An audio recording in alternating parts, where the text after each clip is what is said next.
Le sac en plastique crissa dans mes mains lorsque maman me le plaça dans les paumes, son sourire tendu et plein d'excuses, la même expression qu'elle avait portée quand j'avais 12 ans et qu'elle avait oublié ma pièce de théâtre à l'école, arrivant en courant juste pour le salut final avec des fleurs flétries du supermarché. À l'intérieur se trouvait une robe à fleurs délavée, du genre qu'on trouve enfouie dans un bac de liquidation d'une friperie, froissée à force d'être pliée trop longtemps, avec une petite tache brune près de l'ourlet qu'on avait essayé, sans succès, de faire disparaître. Le tissu était rêche entre mes doigts, du polyester bon marché qui avait connu de meilleures décennies. « Joyeux anniversaire, ma chérie », dit-elle, avec ce ton particulier qu'elle prenait lorsqu'elle savait qu'elle me décevait mais espérait que je ne ferais pas de scène. Le même ton qu'elle avait utilisé pour expliquer pourquoi ils ne pouvaient pas payer un dîner pour ma remise de diplôme universitaire, pourquoi ils avaient manqué la fête pour ma promotion, pourquoi chaque étape importante de ma vie semblait coïncider avec leur dernière crise financière, toujours causée par quelque chose dont Isabella avait besoin. Ta sœur est notre priorité en ce moment, tu comprends. 30 ans. 30 années sur cette terre, et voilà ce que signifiait pour eux cet anniversaire marquant une pensée à 5 €, emballée dans de bonnes intentions et des excuses financières. Je pensais au 25e anniversaire d'Isabella, seulement 2 ans plus tôt, la fête surprise dans un restaurant chic, le photographe professionnel, le gâteau personnalisé qui avait coûté plus que mon budget mensuel pour les courses. La différence ne m'avait jamais échappé, et ne m'échapperait jamais. Papa s'éclaircit la gorge depuis sa place près du comptoir de la cuisine, sans vraiment croiser mon regard, une habitude que j'avais remarquée de plus en plus au fil des ans, chaque fois que les conversations devenaient inconfortables. Ses doigts tambourinaient sur la surface en formica, ce tic nerveux qu'il avait développé à mon adolescence, quand j'avais commencé à demander pourquoi Isabella avait droit à des cours de danse alors que moi j'avais des livres de bibliothèque. Désolée, Emma. On a dépensé beaucoup pour les préparatifs du mariage d'Isabella. Rien que l'acompte pour la salle, c'était 3 000 €, et puis les fleurs, les retouches de la robe. Gardez-le, l'interrompis-je, posant doucement le sac sur la table entre nous, avec des gestes délibérés et calmes. La robe fit un léger bruissement en se posant. Ma voix était posée, plus calme que je ne me sentais, plus assurée que je ne l'avais été après des années à ravaler mes déceptions. Vous allez avoir besoin de chaque centime. Le silence qui suivit fut assourdissant. Même la vieille horloge de la cuisine semblait marquer les secondes plus fort, tandis que le poids de mes mots s'installait dans la pièce.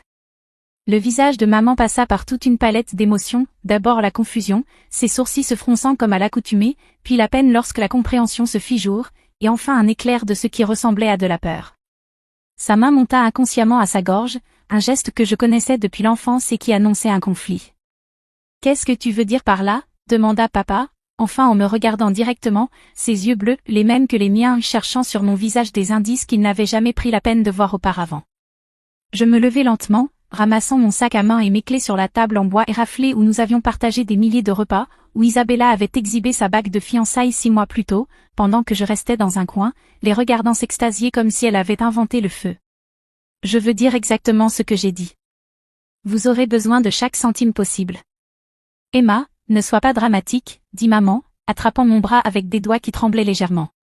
Son contact me parut étranger, presque inconnu, depuis quand m'avait-elle touché la première ? Tu sais qu'on t'aime autant qu'Isabella. C'est juste que les mariages sont chers, et elle ne se marie qu'une seule fois. Et moi, je n'ai 30 ans qu'une seule fois aussi, répondis-je, me dégageant doucement de sa main, remarquant à quel point elle me laissait partir facilement, elle m'avait toujours laissé partir facilement. Mais visiblement, certains jalons comptent plus que d'autres dans cette famille. Le trajet du retour me sembla plus long que d'habitude, chaque rue familière s'étirant à l'infini devant moi. Chaque feu rouge me laissait le temps de réfléchir, de sentir le poids de 30 années passées dans la peau de la fille qu'on oublie, peser sur ma poitrine comme une chose tangible. Je passai devant l'école primaire où j'avais attendu seul qu'on vienne me chercher plus de fois que je ne pouvais les compter, observant les autres enfants courir vers des parents qui se souvenaient d'eux en premier. Je passai devant le parc où s'était tenue la fête de remise de diplôme d'Isabella, celle qu'ils avaient planifiée pendant des mois, et me rappelai mon propre dîner discret à la maison, parce que, les prix au restaurant sont trop élevés en ce moment, ma chérie. Isabella avait toujours été la star, plus jolie, oui, avec ses dents parfaitement droites et ses ondulations blondes impeccables qui ne connaissaient jamais de mauvais jours. Plus charmante, certainement, avec ce rire qui remplissait les pièces et donnait aux inconnus l'impression d'être de vieux amis. Plus disposée à jouer le rôle de la fille parfaite, appelant chaque jour à 18h pile pour prendre de leurs nouvelles, venant chaque week-end avec des cookies maison et des anecdotes sur son travail glamour dans le marketing. Moi, j'étais la responsable. Celle qui aidait papa à faire ses impôts chaque mois d'avril, étalant les formulaires sur cette même table de cuisine pendant qu'il somnolait dans sa chaise. Celle qui conduisait maman à ses rendez-vous médicaux, attendant dans des salles remplies de magazines obsolètes pendant qu'elle voyait des spécialistes pour son anxiété, une anxiété qui ne l'empêchait jamais de planifier des fêtes élaborées pour Isabella. Celle qui réparait leurs ordinateurs à toute heure, traversant la ville en pyjama lorsque leur connexion internet tombait en panne pendant leur émission préférée. Celle qui ne demandait jamais rien en retour, sauf une reconnaissance occasionnelle que j'existais au-delà de mon utilité. Mais quand il s'agissait de me célébrer, une robe de seconde main et des excuses. J'ai passé cette soirée sur mon canapé, mangeant les restes de plats chinois à emporter qui étaient restés 3 jours dans mon frigo, du poulet aigre doux qui avait perdu toute sa douceur, et faisant défiler sur les réseaux sociaux les photos de la fête de fiançailles d'Isabella du mois dernier. L'événement avait été somptueux, bien au-delà de tout ce que notre famille avait jamais organisé, un photographe professionnel profitant de la lumière dorée du coucher du soleil, un dîner traiteur composé de plats dont je ne savais même pas prononcer le nom, des fleurs probablement plus chères que mon loyer mensuel, disposées en cascade digne d'un magazine. Maman et papa rayonnaient de fierté sur chaque photo, leurs bras entourant leur précieuse princesse, leur visage illuminé par ce type de fierté parentale que j'avais cessé d'espérer depuis des années. Sur une photo, papa portait un toast, les yeux brillants de larmes de joie. Sur une autre, maman ajustait les cheveux d'Isabella avec la tendresse qu'elle avait jadis réservée à ses 2 filles. En parcourant les commentaires, je vis des messages de membres de la famille dont je n'avais plus de nouvelles depuis longtemps, tous élogieux sur le fait qu'ils étaient des parents merveilleux et qu'Isabella avait beaucoup de chance d'avoir une famille si dévouée. Où était-il quand j'ai obtenu mon master? Quand j'ai acheté mon premier appartement? Quand j'ai été promue analyste senior au cabinet comptable? Ces moments étaient passés tranquillement, marqués seulement par de brèves conversations téléphoniques et des promesses de célébrer, bientôt, qui n'avaient jamais été tenues. Cette nuit-là, j'ai pris une décision qui mijotait dans mon cœur depuis des mois, peut-être des années, une accumulation lente de déceptions et de prise de conscience qui avait finalement atteint son point critique. J'ai écrit une lettre, pas un monologue colérique rempli d'accusations et de sentiments blessés, mais une explication calme et mesurée de 30 années d'observation. J'ai choisi chaque mot avec soin, éditant et réécrivant jusqu'à ce que mes sentiments soient clairs mais pas cruels. Je l'ai imprimé sur le beau papier à lettres que je gardais pour des occasions spéciales qui n'arrivaient jamais, et je l'ai mise dans une enveloppe crème qui correspondait à la gravité de ce que je faisais. Le lendemain matin, avant que le soleil ne se lève complètement, j'ai appelé ma banque et effectué plusieurs virements, mes mains étonnamment stables alors que je naviguais dans le système automatisé. J'ai fermé mon compte épargne, celui que j'avais constitué méthodiquement pour aider un jour mes parents à la retraite, celui qui contenait 23 000 $ gagnés grâce à des années de budget rigoureux, de vacances annulées et de dîners sacrifiés. De l'argent que j'avais économisé en me privant pour pouvoir dire oui à leurs besoins. J'ai transféré chaque centime sur un nouveau compte dans une autre banque, dont ils n'avaient aucune connaissance, aucun accès, aucune revendication. Puis j'ai appelé mon opérateur téléphonique et changé mon numéro, assise dans ma voiture sur le parking du magasin pendant que le technicien effectuait le changement. Ce nouveau numéro ressemblait à un petit acte de rébellion, une déclaration d'indépendance que j'aurais dû faire des années plus tôt. À 9 heures, mon ancien téléphone, désormais juste un presse-papier coûteux, se mit à sonner. L'écran affichait « Maman », puis « Papa », puis « Maman », encore, les noms familiers désormais impuissants à me joindre. Je laissais sonner, regardant l'écran clignoter avec leur désespoir, ressentant quelque chose qui pouvait être de la culpabilité mais ressemblait davantage à un soulagement. À midi, selon le journal des appels manqués que j'ai vérifié une dernière fois, les appels arrivaient toutes les quelques minutes. Ils avaient sûrement essayé aussi le numéro d'Isabella, probablement pour exiger qu'elle me fasse revenir à la raison. 37 appels manqués en soirée, chacun plus frénétique que le précédent, les intervalles entre eux raccourcissant à mesure que la panique s'installait. Je pouvais imaginer leur désespoir croissant en réalisant qu'un changement fondamental s'était produit, que la fille qui répondait toujours, qui accourait toujours, qui réparait toujours tout, était soudainement injoignable. La lettre que j'avais écrite était simple, mais il m'avait fallu 3 heures pour qu'elle soit parfaite. Chère maman, cher papa.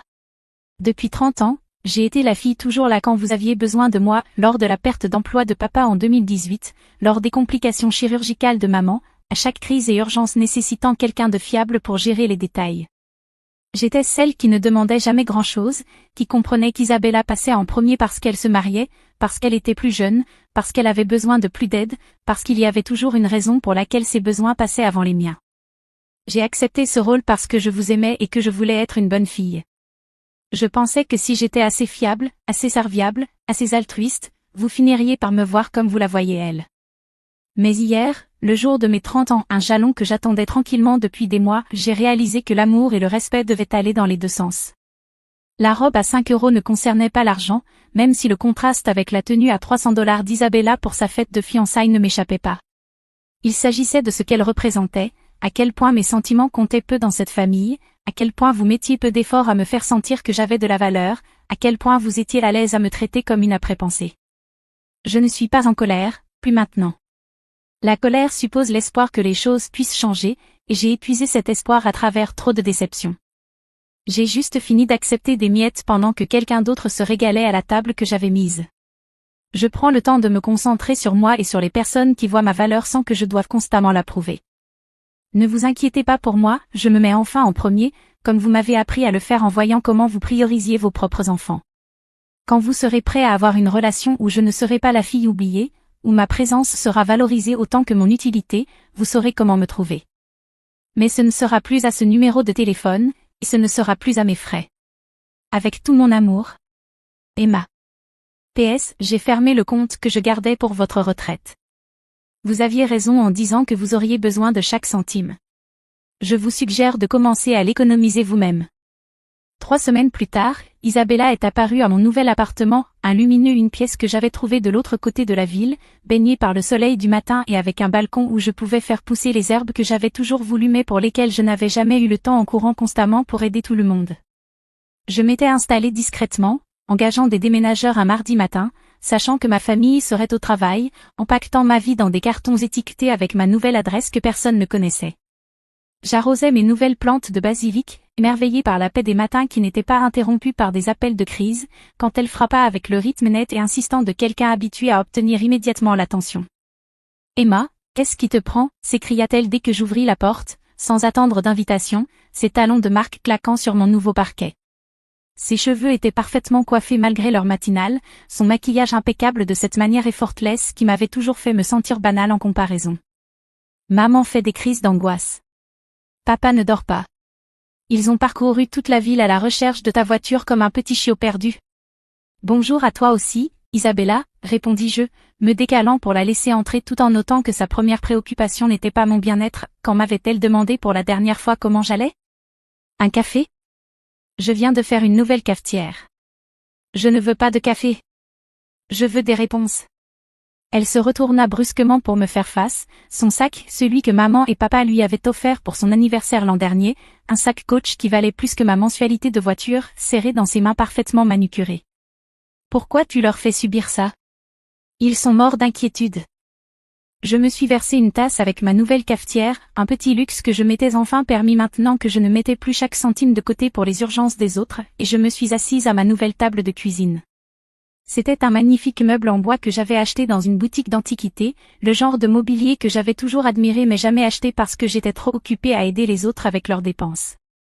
La lumière du matin traversant ma fenêtre orientée à l'est faisait briller le grain comme du miel. Je ne leur fais subir rien du tout, dis-je calmement, en enlaçant ma tasse chaude. Je refuse juste d'être traitée comme une après-pensée dans ma propre famille. Pour un cadeau d'anniversaire ? Emma, tu as 30 ans, pas 13. C'est incroyablement puéril. Ces mots flottaient dans l'air entre nous, et je réalisais qu'elle ne comprenait vraiment pas. Elle n'avait jamais eu à comprendre, car elle n'avait jamais été dans ma position, toujours choisie, toujours célébrée, toujours mise en premier. Tu as raison, j'ai 30 ans. Et en 30 ans, quand est-ce que maman et papa m'ont fait sentir que j'étais leur priorité ? Quand m'ont-ils jamais célébré comme ils te célèbrent ? Quand ont-ils jamais placé mes besoins avant les tiens, ou même considéré qu'ils étaient également importants ? La question sembla la prendre au dépourvu. La colère d'Isabella fléchit un instant, ses lèvres parfaitement lustrées s'entr'ouvrant comme pour parler, puis se refermant. Elle s'assit lentement en face de moi, son sac à main coûteux glissant sur le sol avec un léger bruit sourd. « Ils t'aiment, dit-elle enfin, mais sa voix était maintenant plus douce, moins assurée. Je sais qu'ils le font. Mais l'amour n'est pas qu'un sentiment, Isabella. Ce sont des actes. C'est se montrer présent. C'est se souvenir de ce qui compte pour quelqu'un. C'est faire un effort, pas seulement quand c'est pratique ou quand tu as besoin de quelque chose, mais de manière constante, intentionnelle. Je pris une gorgée de mon café, laissant mes mots s'installer entre nous. L'amour, c'est appeler pour demander comment s'est passée la journée de quelqu'un, pas seulement quand tu as besoin qu'ils réparent ton ordinateur. C'est célébrer leur réussite, pas juste les reconnaître en passant. C'est réfléchir à leur bonheur, pas juste attendre qu'ils soient reconnaissants pour les miettes d'attention que tu leur donnes. Alors tu les punis? L'accusation dans sa voix avait doucement changé pour quelque chose qui ressemblait presque à une véritable incompréhension. Je me protège. Il y a une différence. Je croisais son regard directement, quelque chose que je réalisais avoir rarement fait durant toutes nos années en tant que sœur. J'avais toujours détourné le regard, cédé, m'étais faite petite. Pendant 30 ans, j'ai été disponible pour chaque crise, chaque besoin, chaque urgence. Je n'ai jamais dit non, jamais été trop occupée, jamais demandé ce que j'y gagnais. Et qu'est-ce que cela leur a appris? Que Emma sera toujours là, peu importe comment on la traite. Que Emma n'a pas besoin de célébration ni de reconnaissance ni de considération de base parce qu'Emma est juste reconnaissante d'être incluse. Isabella me regarda longuement, et je vis quelque chose changer dans son expression, une reconnaissance que peut-être, pour la première fois de nos vies, elle me voyait vraiment. Pas comme la sœur fiable qui s'occupait des choses ennuyeuses pour qu'elle n'ait pas à le faire, mais comme Emma, une personne entière avec des sentiments, des besoins et de la valeur. Que veux-tu d'eux? Demanda-t-elle enfin, et il y avait quelque chose de différent dans sa voix. Quelque chose qui ressemblait presque à du respect. Je veux qu'ils me voient. Me voient vraiment. Je veux qu'ils valorisent mon temps, mes sentiments, ma présence dans leur vie. Je veux être plus que la fille fiable qui répare tout et ne demande rien en retour. Je veux qu'ils fassent un effort dans notre relation, et non pas qu'ils s'attendent à ce que je fasse tout le travail pendant qu'ils récoltent tous les bénéfices.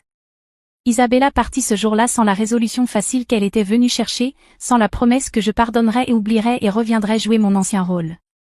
Mais quelque chose avait changé dans son expression pendant notre conversation, une prise de conscience que la dynamique familiale qu'elle tenait pour acquise n'était peut-être pas aussi juste ni aussi saine qu'elle le pensait.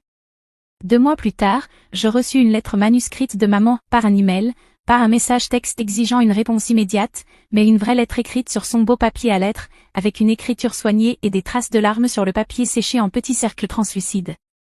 Elle expliquait qu'elle allait en thérapie, écrivant d'une écriture qui semblait plus vieille, plus fragile que ce dont je me souvenais. Tous les deux y allaient, parcourant 40 minutes pour voir un conseiller familial dans la ville voisine parce qu'ils étaient trop gênés pour consulter localement. Ils apprenaient la dynamique familiale, les rôles et les attentes, comment ils avaient inconsciemment créé une hiérarchie injuste pour leurs 2 filles, même s'il leur avait fallu des semaines pour comprendre comment leur traitement à mon égard avait également affecté Isabella, lui mettant la pression pour être parfaite, pour être digne du piédestal sur lequel il l'avait placée. La lettre faisait 4 pages recto verso, remplies de reconnaissance que j'attendais depuis 30 ans. Elle parlait des pièces de théâtre scolaires qu'ils avaient manquées, des réussites qu'ils avaient minimisées, des fois où ils m'avaient appelé à l'aide sans demander d'abord comment j'allais. Elle reconnaissait les années où ils m'avaient prise pour acquise, supposant que je serais toujours là peu importe l'effort qu'ils mettaient dans notre relation, traitant ma fiabilité comme un dû plutôt que comme un don. Surtout, la lettre ne demandait pas pardon et n'exigeait pas que je revienne. Elle n'excusait rien et ne minimisait pas les dégâts causés. Elle disait simplement qu'ils travaillaient à devenir de meilleurs parents, de meilleures personnes, et que, lorsque je serais prête, si jamais je l'étais, ils seraient honorés de me montrer les personnes qu'ils devenaient. Je gardais cette lettre sur mon réfrigérateur pendant des semaines, la lisant chaque matin avec mon café, regardant les coins se recourber légèrement à cause de l'humidité de ma petite cuisine. Certains jours, elle me faisait pleurer, pas de tristesse, mais d'un sentiment qui ressemblait à l'espoir, à la possibilité que les relations puissent changer, que les gens puissent évoluer, que 30 ans de schéma ne définissent pas forcément les 30 prochaines années. Lorsque je les appelais enfin, 3 mois après ce fatidique anniversaire, j'avais répété ce que j'allais dire. Mais lorsque papa répondit dès la première sonnerie, clairement il attendait près du téléphone, sa voix tremblante et pleine d'espoir fit disparaître tous mes mots préparés. Emma? Le soulagement dans sa voix était palpable, mêlé à quelque chose qui ressemblait à de l'émerveillement, comme s'il n'arrivait pas à croire que j'étais vraiment là. Bonjour, papa. Comment vas-tu, ma chérie? Ça va?